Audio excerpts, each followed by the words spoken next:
नमस्कार, स्वागत है साहित्यिक झरोखा चैनल पर। आज हम करेंगे रामधारी सिंह दिनकर की कविता कुरुक्षेत्र। कुरुक्षेत्र कविता का ये सर्ग 6 है, जिसका भाग 1 आज हम करेंगे। तो आइए देखते हैं।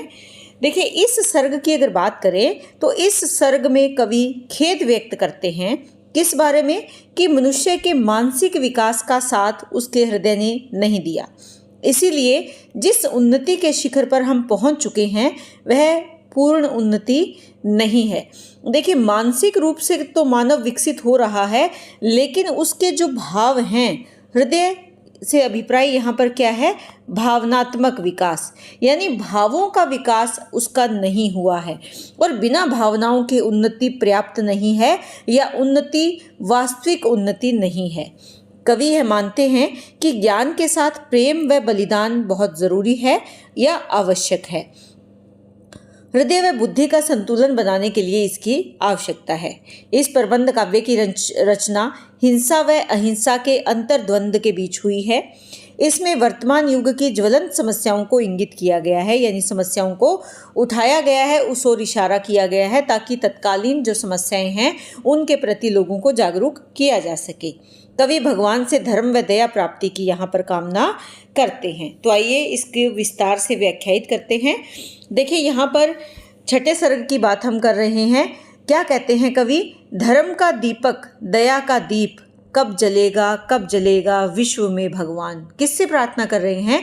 दिनकर जी अपने भगवान से, अपने परमात्मा से प्रार्थना कर रहे हैं कि धर्म का दीपक, दया का दीप कब जलेगा। भारत भूमि ये धर्म की भूमि है, लेकिन वो मानवता का धर्म अब यहाँ पर समाप्त हो गया है, क्योंकि कुरुक्षेत्र के युद्ध में जो हुआ वहाँ पर मानवता नहीं थी, यानी मानवता का जो भाव था वो समाप्त हो गया था। तो ये कहते हैं कि वही धर्म का जो दीप है, वही दया का जो दीप है, कब जलेगा। विप्सा अलंकार है और भगवान से वो प्रार्थना कर रहे हैं, और इसके साथ साथ प्रश्नात्मक शैली, प्रश्न भी कर रहे हैं। किससे? अपने प्रभु, अपने परमात्मा से।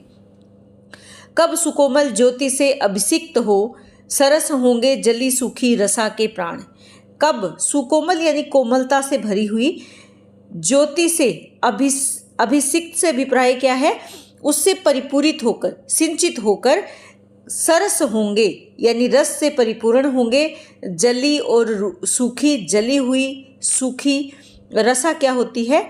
रसा यानी रस देने वाली क्या है यहाँ पर? भारत भूमि। भारत की जो भूमि है वो क्या है? रस देने वाली है। तो कब उसके प्राण वापिस से सरस होंगे? क्योंकि कुरुक्षेत्र का युद्ध या कोई भी युद्ध, देखिए ये जो कविता लिखी गई थी, ये विश्व युद्ध के बाद कविता लिखी गई थी। तो यहाँ पर भी वो क्या कहते हैं कि ये जो जल चुकी है, सूख चुकी है भारत भूमि, ये दोबारा से प्राणवान कब होगी? कब सुकोमल ज्योति से अभिषिक्त होगी? कब यहाँ पर दोबारा से वही ज्ञान की, प्रेम की ज्योति उत्पन्न होगी? है बहुत बरसी धरित्री पर अमृत की धार, पर नहीं अब तक सुशीतल हो सका संसार।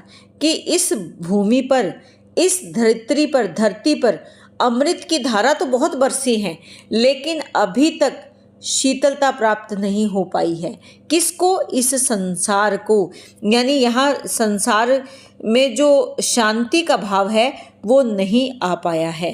भोग लिप्सा आज भी लहरा रही उद्दाम यानी स्वतंत्र भाव से। आज भी मानव किसमें फंसा हुआ है? जो संसार है किसमें फंसा हुआ है? भोग और लिप्सा में फंसा हुआ है, स्वार्थ के भावना से युक्त है। बह रही असहाय नर की भावना निष्काम। और जो नर असहाय है, दया का पात्र है, वो आज भी उसी निष्काम भावना से अपना जीवन जी रहा है। तो कहने का भाव यहाँ पर क्या है कि देश वर्तमान समय में उन्नति की ओर तो जा रहा है, लेकिन वो वास्तविक उन्नति नहीं है, वास्तविक जो प्रगति होनी चाहिए वो नहीं है। इसीलिए वो प्रार्थना करते हैं कि हे मेरे प्रभु, हे मेरे परमात्मा, इस धरा पर, इस भारत भूमि पर कब धर्म और दया का दीप जलेगा। आगे क्या कहते हैं? भीष्म हो अथवा युधिष्ठिर या कि हो भगवान, बुद्ध हो कि अशोक, गांधी हो कि यीशु महान। चाहे वो भीष्म पितामह हो, चाहे धर्म के प्रतिष्ठापक युधिष्ठिर हो, या हे भगवान हे भगवान यानी प्रार्थना कर रहे हैं किससे? प्रभु से, कि वो भीष्म हो, युधिष्ठिर हो, भगवान बुद्ध हो, अशोक हो जिन्होंने अहिंसा का मार्ग अपना लिया था, गांधी जो अहिंसक प्रवृत्ति के थे या अहिंसा के पालन करता थे, या कि यीशु जिन्होंने अनेक अन्यायों का सामना अहिंसा से किया। सिर झुका सबको, सभी को श्रेष्ठ निज से मान, मात्र वाचिक ही उन्हें देता हुआ सम्मान। कि सबके सामने सिर झुकाता है भारतवर्ष का या इस संसार का जो नर है, सभी को श्रेष्ठ निज से मान, निज अपने से अच्छा मान देता है। लेकिन ये मान कैसा है? मात्र केवल और केवल वाचिक है, बोल कर दिया जाता है, मन से नहीं, वाणी से दिया जाता है। मन से वो इनका आदर नहीं करता, मन से इनके बताए गए नियमों का पालन नहीं करता, या मानसिक रूप से वो इनसे प्रभावित नहीं, केवल वाणी में ही इनसे प्रभावित नजर आता है। दग्ध कर पर को, पर यानी दूसरे को, दग्ध यानी दुखी कर, स्वयं भी भोगता दुख दाह, स्वयं भी इस दुख की अग्नि में जलता है, दूसरे को भी दुखी करता है, पर यानी दूसरा, और खुद भी उस स्वार्थ की अग्नि में जलता है। दाह यानी अग्नि। जा रहा मानव चला अब भी पुरानी राह, कि वर्तमान समय में भी मानव उसी पुरानी राह पर जा रहा है। पुरानी राह कौन सी? युद्ध की जो राह है, युद्ध का जो रास्ता है उसी पर जा रहा है। अपहरण शोषण वही, कुत्सित वही अभिमान, खोजना चढ़ दूसरों के भस्म पर उत्थान। कि अब भी अपहरण हो रहा है, शोषण उसी प्रकार से किया जा रहा है, वही कुत्सित का भाव है, वही उसके मन में अभिमान है। खोजना क्या कर रहा है? खोज रहा है, किस कैसे? चढ़कर दूसरों के भस्म, भस्म यानी उनकी राख पर चढ़कर अपना उत्थान चाहता है। कहने का भाव क्या है? दूसरे का विनाश करके अपना उत्थान प्राप्त करना चाहता है मानव, खुद का विकास करना चाहता है दूसरों का विनाश की सीढ़ी पर चढ़कर। सील से सुलझा न सका आपसी व्यवहार, शील से यानी शांति, तो शांति से यानी शांतिशील यानी शांति से सुलझा नहीं सका वो आपसी व्यवहार, यानी दूसरों के साथ उसका जो व्यवहार है वो शांति से नहीं सुलझा पाया। दौड़ना रह रह उठा उन्माद की तलवार, दौड़ रहा है, बार बार रुक रुक कर उठा रहा है, किसकी? उन्माद की तलवार। उन्माद से अभी यहाँ अभिप्राय क्या है? पागलपन में या चित्त भ्रमित होकर वो बार बार तलवार उठा रहा है, यानी युद्ध की ओर जा रहा है। द्रोह से अब भी वही अनुराग, द्रोह यानी जो आपसी वैमनस्य का भाव है उससे अब भी उसका वही अनुराग से अभिप्राय क्या है? यहाँ प्रेम है, कि अब भी उसके भीतर कैसा भाव है? दूसरे के प्रति अच्छा भाव नहीं है, विद्वेष का भाव है, और उसी के प्रति उसके मन में प्रेम है, यानी उसी भाव से, विद्वेष के भाव से, विरोधी भाव से वो प्यार करता है, प्रेम करता है। प्राण में अब भी वही फुंकार भरता नाग, और उसके प्राण यानी मन में अभी भी नाग जैसी फुंकार यानी विषैला भाव, विषैला जहर उसमें भरा हुआ है। नाग के समान मन से वो फुंकार भरता है, यानी दूसरे के प्रति उसके मन में कैसा भाव है? विष का भाव, अर्थात वैमनस्य का भाव, विरोधी का भाव, शत्रुता का भाव है। पूर्व युग सा आज का जीवन नहीं लाचार, यहाँ पर दिनकर जी कहते हैं कि पहले के युग के समान आज का जीवन लाचार नहीं है, हम बेबस नहीं है। आ चुका है दूर द्वापर से बहुत संसार। द्वापर कौन सा युग है? जिस युग में महाभारत हुई थी। लेकिन ये कहते हैं कि अब भी परिस्थितियां वैसी ही हम उत्पन्न कर रहे हैं, जबकि अब संसार बहुत बदल गया है, जीवन अब लाचार नहीं है उस समय के समान। यह समय विज्ञान का, अब समय किसका है? विज्ञान का, विकास का, नई उम्मीदों का समय, नई क्रांति का समय है। सब भांति पूर्ण समर्थ, कि हम सब भांति से पूर्ण हैं, अपने आप में सारे कार्य करने के लिए समर्थ हैं।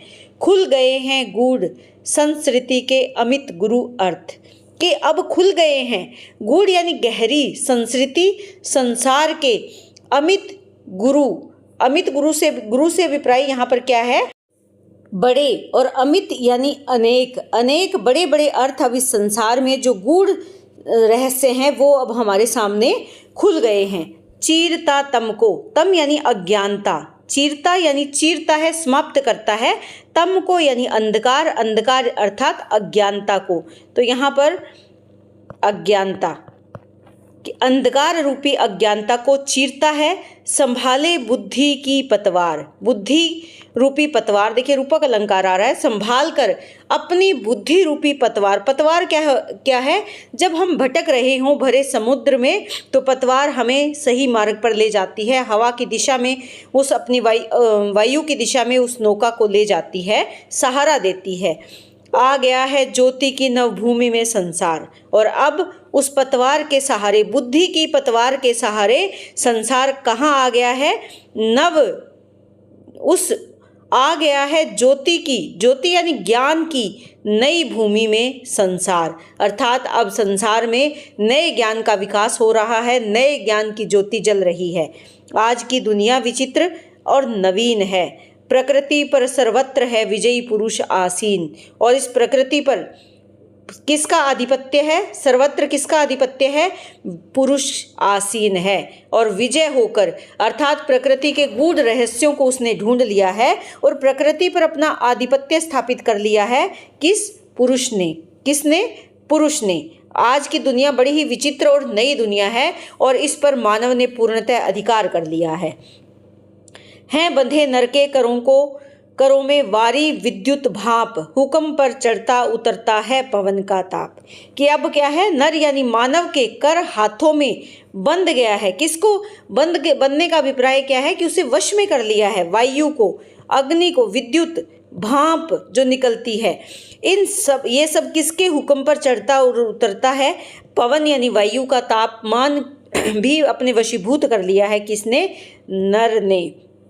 यानी विज्ञान ने उतनी उन्नति कर ली है कि हम इन सभी प्रकृति के तत्वों पर अपना अधिकार बना सकते हैं, अधिकार चला सकते हैं, या इनको अपने वश में करके अपने इच्छा अनुसार हम इनमें परिवर्तन कर सकते हैं। है नहीं बाकी कहीं व्यवधान, और कहीं कोई व्यवधान यानी रुकावट नहीं है। लांघ सकता है नर यानी मानव सरित नदी को, गिरी पर्वत को, सिंधु सागर को एक समान। कि अब कहीं पर भी किसी प्रकार की कोई रुकावट उसके जीवन में नहीं है।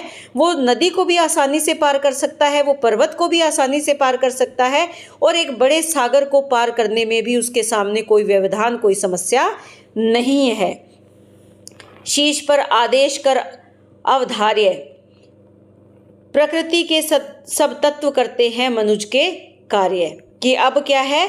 उसका जो आदेश है उसको, उसकी आज्ञा मानकर, उस आदेश को अपने शीश पर धारण करके प्रकृति के सभी तत्व मानव के कार्य करते हैं। यानी वो उसके सेवक के समान उसकी आज्ञा मानते हैं, उसकी आज्ञा का पालन करते हैं और उसके सभी कार्यों को पूर्ण करते हैं। देखिए, जैसे हमें कहीं अधिक तापमान चाहिए, हम अपने अनुसार, विज्ञान ने ऐसी ऐसी मशीनें बना ली है जहाँ पर ताप को नियंत्रण में किया जा सकता है, जहाँ पर वायु दाब को नियंत्रण में किया जा सकता है।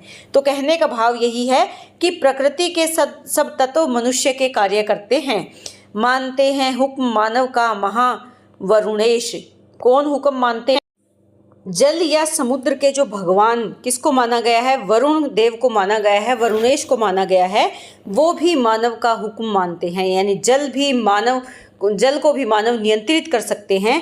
कर्ता शब्द गुण अंबर वहन संदेश, और अंबर यानी आसमान भी उसके संदेश को ग्रहण करता है। नव्य नर की मुष्टि में विकराल है, सिमटते जा रहे प्रत्येक क्षण दिक्काल।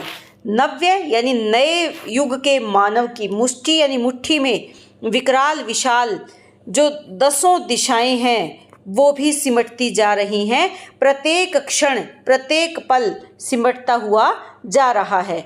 अर्थात इस संपूर्ण जो भूमंडल है, जो आकाश मंडल है या अंतरिक्ष है, वो भी सिमटता हुआ जा रहा है।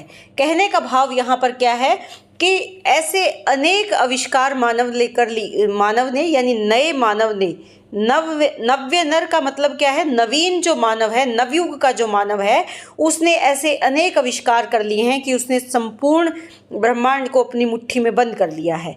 यह प्रगति निस्सीम, इस प्रगति की कोई सीमा नहीं है। नर का यह अपूर्व विकास है। चरण तल भूगोल, पैरों के नीचे भूगोल है यानी संपूर्ण पृथ्वी है, मुट्ठी में निखिल आकाश, और अपनी मुट्ठी में उसने संपूर्ण आकाश को, निखिल यानी संपूर्ण आकाश को बंद कर लिया है। किंतु है बढ़ता गया मस्तिष्क ही निशेष, छूट कर पीछे गया है रह हृदय का देश। लेकिन कहने का भाव क्या है, कवि यहाँ पर सचेत करना चाहते हैं कि केवल मस्तिष्क ही विकसित हुआ, मस्तिष्क से अभिप्राय यहाँ क्या है, ज्ञान ही उसने बढ़ाया, जबकि हृदय का देश से अभिप्राय क्या है, जो उसके भाव हैं उनका विकास नहीं हो पाया, यानी भावात्मक विकास नहीं हुआ, केवल मानसिक विकास ही हो पाया। पीछे छूट गया है हृदय का देश, यानी मन के भावों का जो देश है, प्रेम का जो देश है, वो पीछे छूट गया है। नर मानता नित्य नूतन बुद्धि का त्योहार। नर क्या मनाता है, हमेशा बुद्धि का त्योहार मनाता है, जबकि प्राणों प्राण में करते दुखी हो देवता चित्कार, और प्राणों में बसे हुए जो देवत्व का जो भाव है वो चित्कार करता है। कहने का भाव यहाँ पर क्या है कि मानव बुद्धि के वशीभूत होकर नया मानव तो बन गया, नव मानव बन गया, नव युग आ गया, नया नया विकास उसने किया, लेकिन जो उसके मन में बैठा हुआ देवत्व का भाव है, वो जो मन का भाव है, भावनाओं से जुड़ा हुआ जो भाव है, वो आज भी चित्कार कर रहा है, वो आज भी पुकार कर रहा है। चाहिए उसको न केवल ज्ञान देवता है, मांगते कुछ स्नेह कुछ बलिदान।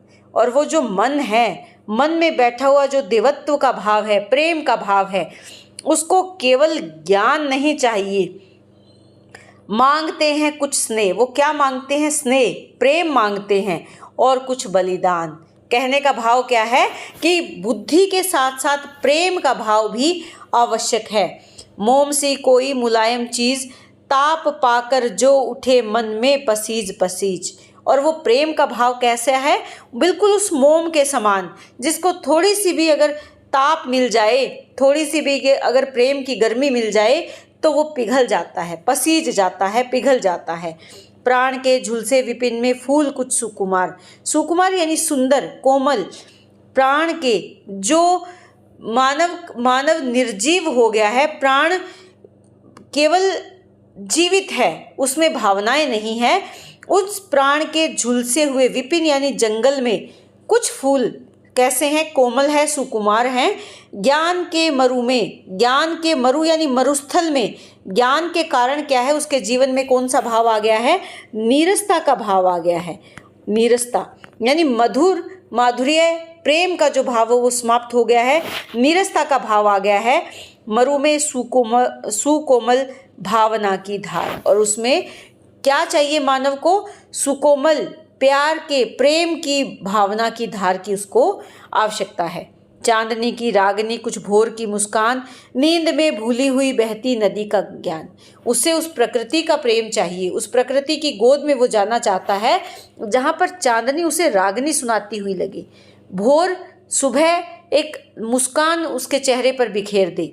नींद में भूली हुई बहती नदी का गान, यानी सुबह सुबह जब नदी का नींद में यानी खोई हुई, स्वप्न में या नींद में अलसाई हुई एक बहती नदी का गान उसे सुनाई दे। कहने का भाव क्या है कि प्रकृति के अलग अलग रंग उसके जीवन में एक नया विकास, एक नया प्रेम का भाव उस पर ला सकते हैं, लेकिन मानव इन सब से दूर जा चुका है। रंग में घुलता हुआ खिलती कली का राज, रंग में खिलती हुई कली का राज क्या है, ये उसका रंग दिखाता है। कली जब खिलती है तो उसके रंग उसके साथ खिल उठते हैं, तो उस रंग में उसके खिलने का राज छुपा है। पत्तियों पर गूंजती कुछ ओस की आवाज़, और मानव को किससे प्रेम करना चाहिए, पत्तियों पर जब ओस की आवाज़ एक नया स्वर उत्पन्न करती है। आंसुओं में दर्द की गलती हुई तस्वीर, फूल की रस्में बसी भीगी हुई जंजीर। तो यहाँ पर आंसुओं का जो दर्द है, जिसमें उस दर्द के, उस आंसू के कारण वो दर्द क्या कर रहा है, गलती हुई तस्वीर पिघल रही है उन आंसुओं से। जो एक तस्वीर बन गई है वो तस्वीर उन आंसुओं से पिघल रही है। तो फूल की रस में भीगी रस में बसी भीगी हुई जंजीर जिससे वो स्वयं को बांधना चाहता है। और ये किसकी जंजीर है? ये प्रेम के भाव की जंजीर है। तो यहाँ पर जो कवि हैं वो मानव को किससे जोड़ना चाहते हैं? प्रकृति से जोड़ना चाहते हैं, प्रेम से जोड़ना चाहते हैं। जो ईश्वर की दी हुई प्रकृति है उसके साथ साथ हमने अपने ज्ञान का तो विकास किया, लेकिन इस विकास में कहीं ना कहीं अपने मानसिक जो हमारे भावनात्मक पक्ष है उसको हमने अनदेखा कर दिया। जबकि भावनाओं को मजबूत करने के लिए, भावनाओं के साथ जीने के लिए हमें प्रकृति का साथ अपनाना होगा। तो यहाँ पर कवि प्रकृति के साथ जुड़ने की बात करते हैं। आगे कवि क्या कहते हैं? धूल कोलाहल थकावट धूल के उस पार, धूम कोलाहल थकावट धूल के उस पार, शीत जल से पूर्ण कोई मंदगामी धार। मंदगामी या धीमी गति से आने वाली जो धार है। वृक्ष के नीचे जहाँ मन को मिले विश्राम, आदमी काटे जहाँ कुछ छुट्टियाँ कुछ शाम। तो इस भागदौड़ भरे जीवन से वो अपने आप को विश्राम देने की बात करते हैं। क्या कहते हैं? चारों ओर जो धूम है, कोलाहल है, थकावट की धूल जो चारों ओर पसरी हुई है, उससे पार।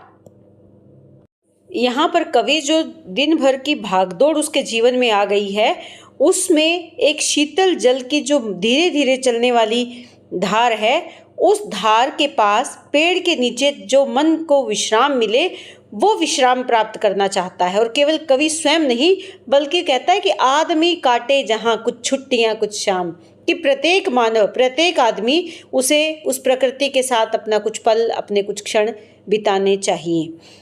कर्म संकुल लोक जीवन से सब कुछ छीन। कर्म यानी कार्य में उलझा हुआ। सारा दिन मानव क्या कर रहा है? अपने दैनिक कार्य में इतना ज़्यादा उलझ गया है। लोक जीवन से सब कुछ छीन, हो जहाँ पर बैठ नर कुछ पल स्वयं में लीन। कि इन सब से दूर होकर जहाँ नर कुछ पल के लिए बैठे और स्वयं को जिए, स्वयं को पहचाने, अपने आप को जिए। फूल सा एकांत में उर खोलने के हेतु, हेतु यानी के लिए। फूल सा उसका उर यानी हृदय, मन कैसा है? फूल सा है, उपमा अलंकार है। कोमल जो उसका मन है, उसको जानने के लिए, उसको खोलने के लिए, शाम को दिन की कमाई तोलने के हेतु। कि सारा दिन उसने क्या कमाई की, उसको तोलने के लिए, उसको जानने के लिए, उसको समझने के लिए उसे क्या करना चाहिए? अपने आप के साथ कुछ पल उसे बिताने चाहिए। ले चुकी सुख भाग समुचित से अधिक है देह। किस ये जो देह है, ये ले चुकी है सुख का भाग, जितना लेना चाहिए था उससे भी ज़्यादा। देवता है मांगते मन के लिए लघु गे। लघु यानी बहुत छोटी सी, गे यानी घर या ग्रह। मांगते हैं कौन? देवता। देवता कौन है? जो प्रेम है, कि प्रेम का भाव अपने लिए एक छोटी सी जगह मांगता है। जबकि सुख का भाग, सुख प्राप्त करने के लिए, भोग लिप्सा प्राप्त करने के लिए मानव पूरा दिन, पूरा अपना जीवन का हिस्सा लगा देता है। जबकि देवता यानी प्रेम प्राप्ति के लिए या दूसरे के प्रति प्रेम का भाव अपने मन में उत्पन्न करने के लिए, उस प्रेम के भाव को ज़्यादा कुछ नहीं चाहिए, मन का एक छोटा सा कोना उसे चाहिए। हाय रे मानव नियति के दास, हे मानव तुम इस नियति के दास हो गए हो, गुलाम हो गए हो। हाय रे मनुपुत्र, मनु के पुत्र संबोधन कर रहे हैं। अपना आप ही उपहास, कि तुम तो देवताओं के पुत्र हो, तुम तो मनुपुत्र मानव हो, तुम अपने आप ही तुम अपना क्या कर रहे हो? उपहास कर रहे हो। तो यहाँ पर मानव को सचेत करने का प्रयास किया है, जागृत करने का प्रयास किया है कि उसे इस भागदौड़ भरी जीवन में अपने आप के लिए समय निकालना चाहिए। उसने क्या अच्छा किया, क्या बुरा किया, इस बारे में उसे विचार करना चाहिए और प्रकृति के साथ तालमेल बिठाने का प्रयास उसे अवश्य करना चाहिए। क्योंकि वो मनुपुत्र मानव है, उसे अपना उपहास नहीं उड़ाना चाहिए, अर्थात नियति का दास नहीं है वो स्वयं अपनी नियति निर्धारित करने वाला है। उसे उसका दास बनने की कोई आवश्यकता नहीं है। तो उम्मीद करती हूँ कि यहाँ तक आपको बहुत अच्छे से समझ में आया है। आज के लिए इतना ही। कल मैं इसका दूसरा वीडियो लेकर आऊँगी। बहुत बहुत धन्यवाद।